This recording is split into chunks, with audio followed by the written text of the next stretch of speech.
Buenas tardes, fellow educators. Classroom videos don't have to use footage shot with a camera, but today's tip continues the footage I shot of Chef Jude in Charleston, South Carolina. Here is some of the vocabulary that I saw in it. We can teach this at any level of complexity, any level of simplicity. It's up to us. We could also turn this into a lesson about sausage recipes. If I do, it focuses my lesson plan because now all of a sudden I can use regular recipe vocabulary and the entire lesson takes on the structure of a recipe.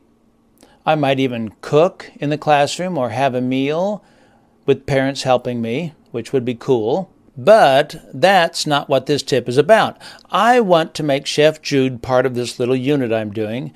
So let me show you one example of many of what I can do with the footage I shot of him. I'll use very basic language. Let's say the lesson starts now. Salchicha, sausage. Salchicha. Say it after me. Salchicha. Salchicha. Chef Jude says the casing of la salchicha is what you pack la salchicha into. Es la tripa, the intestine. La tripa de una vaca o de un cerdo. These are salchichas from Klaus German Meat Market. Klaus ground them up and packed them into tripas. Tripa de una vaca o de un cerdo. Not all salchichas have a casing. Here's some I got from a Mexican restaurant this week.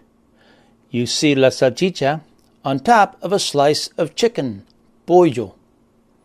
Food has always been in the family. That's what we've always did. Every Sunday, we had dinner with the family, everybody in the house, not just a couple people, 20, 30 people in the house.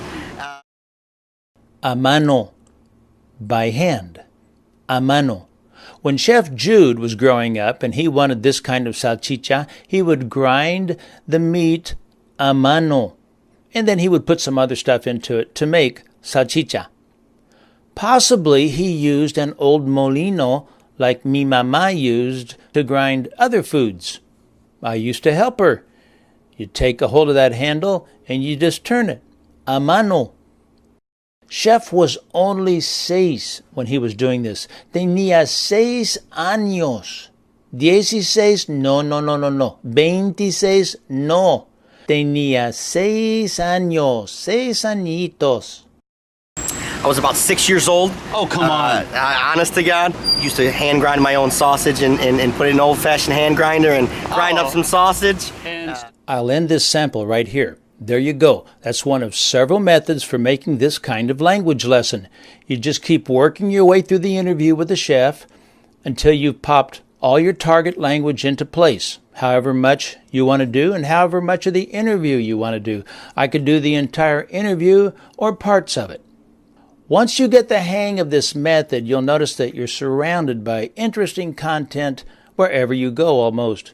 When you go to a park, a zoo, into town, on a trip, great content is everywhere. How do you deal with this? I mean, making super delicious foods. I just had a sample of your blueberry ice cream. It's a knockout.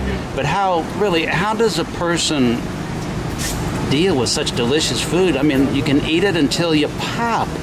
I don't know how everybody else does it, but I'm going to tell you what. You can't trust a skinny chef, so I just keep eating it. And even if it's not real interesting, you can still use it as great lesson content. It's just life. This stuff is everywhere. I'll close with part of a clip that I shot last week. Imagine the creative possibilities with it. What could the bird be thinking or saying?